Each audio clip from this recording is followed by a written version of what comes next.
वो जवा कैसे रहेली से हमरा ना समझ में आवेला। का हो गइल का कर देनी है ते इतना दिन से ही जवा आके बैठल बड़े तेरा टेंशन हो गइल बटे। काहे टेंशन ना रही केहू के शादी बियाह कर देवेला बेटी के तो समझला के अपन बेटी भार उतरल अते आके जब बड़े लोग समझ का कहत रहो समझ में सुनले रहनी है मम्मी लेकिन आज तू सच कह दिलू कि बेटी बारी से पराया घर तो होली सन ठीक बना। तोरा के इतना समझावत रहनी फोनो पर इतना समझावत रहनी कि जा दे सास बोलती तो तू बोले दे ते लूर रहन से रहो। अब साल भर से तेज तरफ पहुंचा दे बढ़िया लागत है बता। मम्मी तनी ना न बोलेली बात बात पर हमरा से लड़ाई करत तड़ी बात बात पे अपना बेटो से जोड़ दे तड़ी वो के न्यूज़ आवे न तो हमरे के बोलेला सास के दुगो बात ना आदमी बर्दाश्त करेला हैं तू गो ना न बोलेली तू बोलती तो बर्दाश्त हमनी के सास ना बोलत रही हमनी के बर्दाश्त ना कर के बनी जा हैं नैहर जाके बैठ जल्दी से हो जाएला मतलब समस्या का समाधान हो जाई। मम्मी तू नहीं कुछ समझ तू बहुत लड़ाई करे ला लो काहे नहीं कुछ समझ तू जो देख बहरिए काका बोलत रही सन औ ओकर तोर चाची भी है तो चाची जब जब जातन तब तब टोन छोड़े ले जब जन तब बेटी के छोड़ देले बड़ा सा बेटी के छोड़ देले बड़ा सा इतना बढ़िया लगता है सुने में। अरे दुख सुख सह के आदमी ओजे ससुरारे में रहेला ओजे बात बर्दाश्त करके रहती तो एजे ना सुने के मिली थे। अब ये जब बाहरी तनी निकलत तब जाके वैसा सब बोलती है जानबे कर कैसे कैसे बोले ले हैं काश तोरा के हम समझाई। अब हमरा एकदम रह जाए के मन पगला जाला तोर बात सोच सोच के ज्यादा मम्मी तू बोल दो लोग से हमरा के लिया जहन हम बढ़िया से रहम तो ते कहू ते अपने मर्द से कहू मर्द बोलेला तो मर्द जवाब आदमी अथी देवेला बराबरी देवेला सास बोले तो सास के आदमी जवाब बराबरी देवेला ते ही मर्द बन जाली से तू हमरा से बतेबे ना करेला तोरो के हम जानता कि ते कतना निमन है इस तोर लोल त निमन बा ना उ दूगो बोलिए तो ते चार गो बोलबे दूगो बात बर्दाश्त ते करत नहीं की सकत उनकर हम उनका के बोल ही लायक नहीं की हम तो बात के बोले लायक नहीं की तू ऐसे काहे बोल रहा ऐसे काहे बोलो क्योंकि हम जाना तनी कि ते का है हम बोला मैंने तो बाबूजी बोली है क्यों ना बोली क्योंकि सब तू हो जानते बड़न कि हमार बेटिया कैसन दिया हम जानते बनी कि हमार बेटिया कैसन दिया। ज्यादा तू लोग मत बोलियो ना हम लोग के गोड़ हाथ पे गिर के हम चल जाए ठीक है ना। हाँ तो तेही कहो कि जवाब ताना सुने के मिलत हुए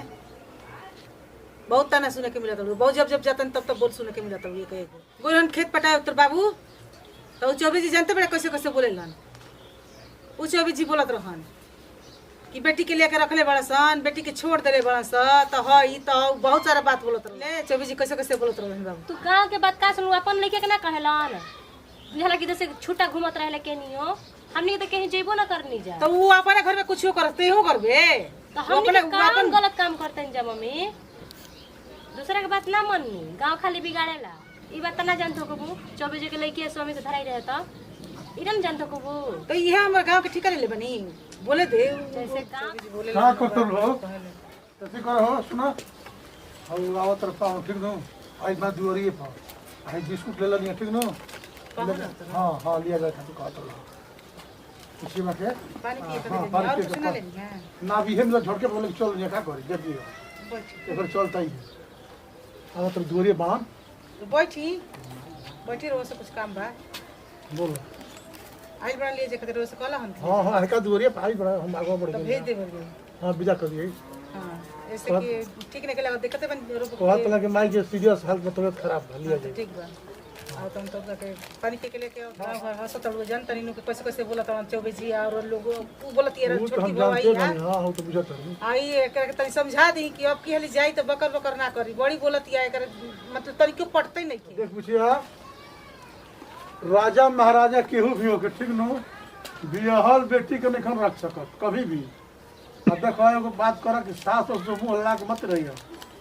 तनी सहल कर ये कबे से समझाओ तनी कि पूजा के से मान ल कि आज तार महतारी बिया पूजा खातिर तार सास बड़ी खुश खुश बच दो लग पन ले पियो मिल लेके अपन पी के लेके पन ले पियो और सुनाई सब ठीके बा तनी मम्मी के तबीयत खराब बा ठीक बाड़ी भाई नो हाँ माई ठीके बाड़ी संगतिये को कहे लागल है कि तबीयत खराब बा तो झूठ की साथ हां लेकिन कुछ बुझे तबियत खराब हो गल बा हाँ ये बाबूजी कहे लागल है कि सबके तबीयत खराब बा लिया के आओ ना ठीक है वो बढ़िया तो बढ़िया कंपनी हरवा ठीक हो गया ध्यान तन ढेर दिन रहला पर तनी शिकायत होल दोनों ओर के नो हाँ दोनों के हम शिकायत तो होला हमानी के तो बुझते बन जब अभी इनकरे के समझाई ना समझा देनी अब ठीक से रही है एक जगह रहला तो होते रहला बाबू तनी माइयों के समझा अब रवे सिखाई देखी हाथना बोलेली मम्मियों पे चढ़ बैठेली बात माने भतारी ना नु है हमहू बोलेला तो हमरो पे बुझाला कि मार दी है फाड़ दी है ना गलत बात बा समझनी है अब ना बोली ऐसा बात नहीं कि होते रहेला एक जगह आदमी रहेला रउआ कहतनी होत रहला ऐसा ही बाड़ी ये जे बड़ी पूछी हम 2 गो बात बोल लेते 4 गो बोले हम समझता नहीं रह बात अब कतना बर्दाश्त कर लेकिन एक जगह रहला तो बाबू होते रहला तन तनी उतरा खातिर अरे हमार माई तो ढेर बर्दाश्त कर ले ना तो बगल में लोग चाची बाड़ी अपन पतो ही कितना झोटा लसार मरली है नु लेकिन पूछिए कि इनका के टचो नहीं खिकले हमार माई चल पानी पी अब पानी पियावा भाई भुला जाई ओकरा के अपन पानी पिए ना पानी ना पियम भले सिखा उखा दिन का के ऐसे नत करो सिखा देले बनी अब गलती ऐसा ना करी रवे सब एक जिम्मेदारी बा सिखावल हमनी के तो सुनते नहीं बिल्कुल के बिल्कुल हम समझता नहीं बात के लेकिन अब ऐसा गलती ना करी सिखा देले बनी समझा देले बनी ना टोला महला बड़ी इथी करता 10 दिन जा ताड़ी 10 दिन ने के बीतता झगड़ा करके चली आओ ताड़ी बताई हमारा माई लेखा सास मिली हमार माई एकदम गाय आदमी आज तक केहू के बोले लेना कहे के भाई इतना भाई गाय हड़ी नो अच्छी तरह से हम जानता नहीं लेक्चर देता नहीं अरे कर चुप देख ली सामना ही देख ली चुप रह तू तोरा हमें से लेक्चर देता नहीं चुप बानी तो तो प्रत्यक्ष में देख ली रहुआ के कहले सब बोले के बीच में ये बात ये बता सच बताओ ने कहीं अपन गलती नहीं की कहत देख लिए जाता टपरा कि बोलबू चली छोड़े हमरा बुझाता इनकर अभी मिजाज ठीक भइल नहीं खे दवाई अभी इनकर ठीक दिया अरे ना ना ना रुकी पान बैठी जाए के फिर मत का बैठे जी महाराज जैसे ही बेइज्जत अरे होत रहेला सबके परिवार में होला तनी होला मान ली तनी होला नु तो तनी होता समझा दिहल गोल बड़ुए अब ऐसा गलती ना रउरा सामने ऐसे चढ़ के बोलत रही तो यही सब ना लगा ले डाटनी कि ना डटनी नो रो सामने नहीं डटतनी तो हो जा के डटे आई रोज आज तो रहुओ तो बानी साबे तरह से बोल हिसाबे से बोलम बात तना पागल नहीं क्यों ना गोड़ धले तनी जा का करे के ना देखी समझावे जरा ना परिवार गोड़ो धले जाओ हो कोई ना, नहीं गोड़ के। बोली ना लेकिन गोड़ो धइला के बाद सही से रहस गोड़ो ना, ना, धले सही सही से रही अब सही से रही यही तो रउआ सब कहिला सही से रहत तो 2 बरिस बीत गइल आ एको हाली बढ़िया से ना रहली आगा के थरिया छीनी ना का अरे मत बोला तू ना बाबू। बोला ही कि नहीं तरस तो मने नहीं के करत मन बोले लुक ना के। तो मन के मन करत रउआ सब चीटर आदमी बानी महाराज कैसे हमारे घरे भेज देनी काहे बाबू ऐसे काहे ए बोलता बबुआ चीटर है एगो जा बात बता तनी तार तो बोली ऐसे लोग कड़ा बोलता रहा का बोला तनी मैंने माने लइकिया हम चीटर है जानी के लइकिया कब तू बोलते कौन कुछ शब्द बोला ना कि चीटर चीटर ना काकल गाड़ी तो हमने कितना बढ़िया छोटकी राउर लड़की रहे ओकरा जब सब से हमनी के गाड़ी जब- लाकिन से करा देनी रो अपना सब बाबू में तू करते तो वैसा ही हां माने के ना कर घर में रखले रही है छोट बेटी से बियाह ऐसे करा चीटर दी कह जाला तो चीटिंग बाजिए न बा हमनी के घरे मार झगड़ा ना होला ऐसा अब ये हिजा जब होई बात तो गोरा का कहतई बा रुकी जी सुनी ना रहुआ काहे चिल्लातनी एगो हाथ से ताली बजेला देखिए हमनी के बहुत माने इज्जतदार आदमी है जा हम समझत नहीं जदार रहुआ हई जवन छोड़ी दे हमके जाए दी जाई महाराज ना हटे जाई होने सुनी भागी मत ऐसे भगदड़ एथी लेखा भगड़े लेखा मत करी छोड़ ना तो ई जाई कर का भगल यही तो खराब तो करता काहे से कोतरे से करतो कम करे वाले की संगे ऐसा करता रे रो सामने बोलती है तो कुछ ना अभी सामने हम भागतन भेले चोर साइड बन का चोर कहता नहीं महाराज पूरा एरिया भर में 20 गांव में जाके पूछ ली केहू हमारी इज्जत से नाम लेवला एगो मेहरारू समर्थे नहीं के भाई इज्जत से नाम लेवला महाराज जैसे दुनिया लोग से का मतलब है सही बात बा एगो घर में जब परिवार बढ़िया से नहीं रहत तो दुनिया लोग से का तो मतलब बा परिवार में खोट बानो का परिवार में खोट बा ओकरा परवरिश में बा सब कोई के डंटा समझ था कि अरे अकेला का सब सब कोई ये नहीं तरफ के भागत हनी परात हनी जब ये रो कौन हम कहता सामने रहा इधर करतन तो बेटी संगे व्यवहार तो हाथाना दिन बाद दामाद आइल बा रउआ सब ऐसे बेइज्जत करता तो रहे। रोवे में भागत हनी का बोले बैग उठावे भाग पानी पियावता रोवे को समझाओ तो ओकरो को रउआ समझाओ सही से तनु के लड़की एकदम थी या ठीक बात तनी समझावल जाला बुझावल जाला एगो से लड़ाई हो रहा है तू आदमी ना बोली तब ओजा खातिर रंगन सब कुछ बने ओकरा खातिर रउआ सब में गलती नहीं है गलती हमारा में बाकी हम आगू नहीं है ना बुआ गलती नहीं कर ले रे तुम काम ना ना के फोन गलती कैला क्यों सा कहता? के फोन कैला सा आवे खातिर साल भर से छोड़ा रहा ना अरे के फोन लाभ कैला तक मारे इधर नो चुप चुप तो भाई ना मुंह बाल ना चुप ठीक- रहो। हां ठीक है हाँ ये सब होखाऊ के चाहिए को के भाई बता रहा मब्बू है सामने देखा मर के फाड़ दे बुझे के एगो मुंह हवा कहती तो केहू पतिया इतना एगो सामने देखला में तो अच्छा लगता है और समझे कि ना हो समझा देनी जी हमारी वो तो ना नहीं। बोली महाराज तो वो गलती है बताओ ना देख ली और सामने रहो रहा भाई सब ना ना तो भाई है लो चाची अजी आलो नी क्या गोड़ लगा तनी जी का हो जी अजी का हाल चल बा अरे हाल चल ठीक है बा का ते का मुंह लटकाए बड़े ते का करोइले है आ गेलिया चाची ऐसे कुछ काम रहे एगो पानी नहीं पिए देख ले पानी काहे जिया जी काहे ऐसे करत तानी पी ली ना ना, हम पानी बोले ना तो हम पियो। पिला देतानी ना ठीक बा हम पानी ना पियो। जो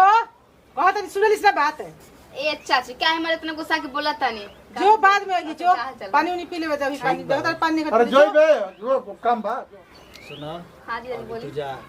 लेकिन तारा से काम बहुत जरूरी बा, अइहो जरूर, हां सच में जीजा जी एकदम जरूरी बा। अच्छा तो लगले हम आई 10 मिनट में जो ना रे चलो जो आओ तनी। जात नहीं देख इनकर ये कुल रहने ठीक ना लगला जहां लड़की देखिए तो कन के चलो तारा से जरूरी बात करे के लगलो इल्जाम लगावे अब। तो का केले बते हम करे हां मारे कुछ अकेले में हो तो गलते हो गइल। उ का हमारा संगतिया से बतियैले भी हम ओकरे के डांटे खातिर हम बुलावत रहे। तो मारे कुछ हो गइल सियान लड़की के उसे लड़का से बतियाले तो थोड़ा आदमी के लागेला तो रो पानी पी आ छोड़ी सब ना बात बोला महाराज खाली सके के नजरे मरत रहे के बा, सके तना करेली की का कहे के, शौक वाला काम ना होगा कोई जाला खाली सके मरत रहली। अब भगवान जानत तारे कि हम कोनो लड़की के छुईला ना। ठीक बा बबुआ शौक हाँ। वाला सन बात नहीं के पानी पी चलबू हो मन निरोग बा इहे लिए जे के मन हटे ना तो हम केहू के फेरा में नहीं भी नहीं, चलबू तो न्योता चला पर तो हम नहीं लिया जाए जाई खातिर। तो ये मन है लिए जाए वाला नेता प्लीज तनी का ऐसे न्योता पे ये मम्मी की तबीयत खराब है तो सेवा करे के लिए तनी फिर से का कहलो सेवा, तू जवन सेवा कर देबू नु तो हमर माई जुड़ा जाई। जवन ओकरा कपार में दर्द बा नु तो ओकरा माई देहिए में दर्द हो। यही से तो करत नहीं यही रहनी से करत ना। कतनो कत तो घर में नामे नहीं के कतनो कत आई बड़ू नहीं जा अपन रह नहीं खा जा देखत आई बन जा हमार शिकायत बे कर महाराज जी तो ए दिमाग जा ना खराब कर हम दे। बुलाए गनी है का फोन कर दूसर का गलती हो हां जा मत गलती करी है दोबारा जा हां जे अब हम ससुरारी ना आई मत आइयो ससुरार तो ऐसा मिलल कि हम जुड़ा ए गनी। जा ना ठीक के बा बुलाए गइल चलो फोन तनी कर जा के जा जा रह जे बाबू की अइला ना फेंक दिखावे खातिर हो गइल नु कले लू कल्याण नु एगो तो कैसे कैसे आइला हन लिया जाए कैसे बोलत रह ना सुन लू हां समझाओ